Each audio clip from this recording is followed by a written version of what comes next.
శరవణంద్కు కలిసొచ్చిన season Sankranti కాబట్టి ఈసారి ఆ సెంటిమెంట్ ఫలిస్తుందనే నమ్మకంతో వచ్చేస్తున్నాం అని నారీ నారీ నడుం మురారి నిర్మాత అనిల్ సుంకర చెప్పినప్పుడు చాలామంది ఇంత ఓవర్ కాన్ఫిడెన్స్ అవసరమా అనుకున్నారు. ఎందుకంటే ఇటు అనిల్ సుంకర అటు శర్వానంద్ ఇద్దరూ సక్సెస్ అనే మాట విని చాలా ఏళ్లయింది. కానీ వాళ్లది ఓవర్ కాన్ఫిడెన్స్ కాదు, పక్కాగా కాన్ఫిడెన్సే అని నిరూపించింది సినిమా. ఈ ఏడాది సంక్రాంతికి వచ్చిన సినిమాలన్నీ వినోదాన్ని పంచిన చిత్రాలే. అందులో టాప్ 3 మూవీస్లో ఖచ్చితంగా నారీ నారీ నడుం మురారి కూడా ఉంటుంది. ఎందుకు ఈ సినిమా కథ ఏంటంటే,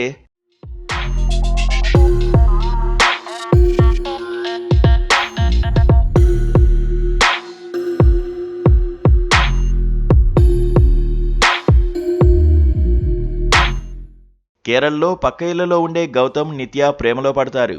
ఆ తర్వాత హైదరాబాద్ వచ్చినా వీరి ప్రేమ కొనసాగుతూనే ఉంటుంది.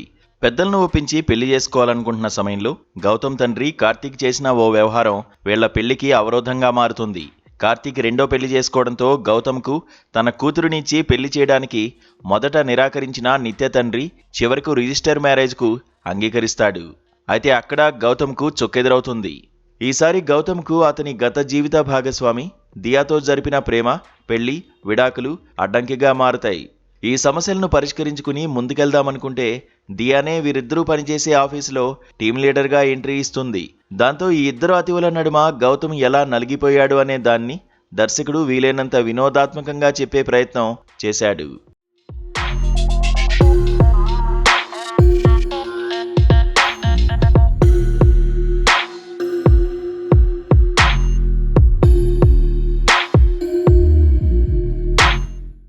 నారీ నారీ నడుం మురారి అనే టైటిల్ను ఎందుకు ఏరుకోరి పెట్టారో ఈ సినిమా చూసిన తర్వాత ప్రేక్షకులకు బాగా అర్థమవుతుంది.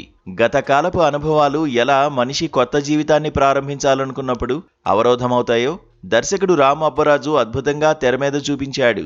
అలాగే ప్రేమకు పెళ్లికి వయసుతో సంబంధం లేదనే అంశాన్ని నరేష్తో చెప్పించాలనుకోవడంతో సబబుగా అనిపిస్తుంది. నరేష్ పాత్రతో ఆడియన్స్ బాగా కనెక్ట్ అవుతారు. సహజంగా ఆర్టిస్టులు కాకుండా పాత్రలే కనిపిస్తే జనం ఎంజాయ్ చేస్తారు. కానీ ఈ సినిమాలో మాత్రం పాత్ర కాకుండా నరేష్ ఎక్కువగా కనిపిస్తాడు. నరేష్ వ్యక్తిగత జీవితాన్ని లింక్ చేసుకుంటూ ఆడియన్స్ మరింతగా ఎంజాయ్ చేసే ఆస్కారం ఏర్పడింది. ప్రతి సన్నివేశాన్ని ఫన్ రైడ్లా దర్శకుడు మలిచాడు. తన ప్రేమను నిలబెట్టుకోవడానికి తండ్రిని గౌతమ్ అడ్డుపెట్టుకోవడం, గురుపూజ పేరుతో సంపత్ రాజ్, వెన్నెల కిషోర్ మీద చిత్రీకరించిన సన్నివేశాలు కడుపుబ్బా నవ్విస్తాయి.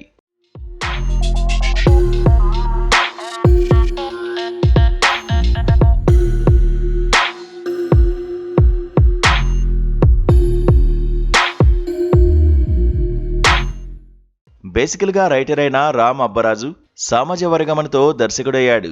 అతనికి కుడి ఎడమలుగా భాను, నందు నిలిచారు. ఈ సినిమా విషయంలోనూ వారే దన్నుగా ఉన్నారు. ఒకరు కథను అందిస్తే మరొకరు మాటలు సమకూర్చారు.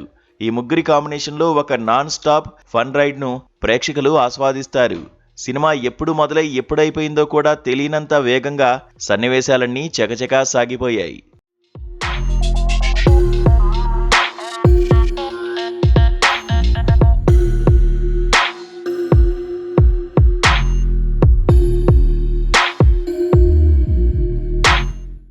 నటీనటుల విషయానికొస్తే శర్వానంద్ చాలా కాలం తర్వాత హాయిగా తన పాత్రను చేశాడనిపిస్తుంది. ఇరువురు భామల నడుమ నలిగిపోయే పాత్రలోనూ కామెడీ టైమింగ్తో అదరగొట్టాడు. ఆ తర్వాత ప్రధానంగా చెప్పుకోవాల్సిన పాత్ర అతని తండ్రిగా నటించిన నరేష్ది. సామాజ వర్గమన సినిమాలోనూ నరేష్ పాత్రే వెన్నెముకగా నిలిచింది. ఇందులోనూ అది మరోసారి రిపీట్ అయింది. అతని భారీగా శర్వా పిన్నిగా సిరి హనుమంతు బాగా చేసింది. ఇక హీరోయిన్లిద్దరూ తెర మీద బాగున్నారు. సాక్షి వైద్య కంటే నిజానికి సంయుక్త సీనియర్ అయినా ఆమె పాత్రకు ఉన్న స్క్రీన్ స్పేస్ తక్కువ. ఉన్నంతలో బాగానే చేసింది. కానీ సాక్షి కొంత డామినేట్ చేసింది. గతంలో అనిల్ సుంకర నిర్మించిన ఏజెంట్ మూవీలో సాక్షి వైద్య హీరోయిన్గా చేసింది. ఆ సినిమాతో హిట్ అందుకోలేకపోయినా సాక్షికి అనిల్ సుంకర ఈ సినిమాతో విజయాన్ని అందించారు. ఇక సత్య, సుదర్శన్, వెన్నెల కిషోర్, సునీల్, మధునందన్ అందరూ ఒకరితో ఒకరు పోటీలు పడి నవ్వుల జల్లులు కురిపించారు. శ్రీకాంత్ అయ్యంగార్, రఘుబాబు, గెటప్ శ్రీను ఇతర పాత్రల్లో కనిపిస్తారు. పతాక సన్నివేశంలో శ్రీవిష్ణు ఎంట్రీ, అతని పాత్రను మలిచిన తీరు చాలా బాగుంది. ఆ పాత్రతో ఓ టోటాలిటీ సినిమాకు వచ్చిన భావన అందరికీ కలిగింది. విశాల్ చంద్రశేఖర్ సమకూర్చిన బాణీలు, నేపథ్య సంగీతం కూడా చాలా బాగుంది. మొత్తం మీద ఈ సంక్రాంతి శర్వాకు, అనిల్ సుంకరకు సరైన సమయంలో సరైన విజయాన్ని అందించిందని అనుకోవచ్చు.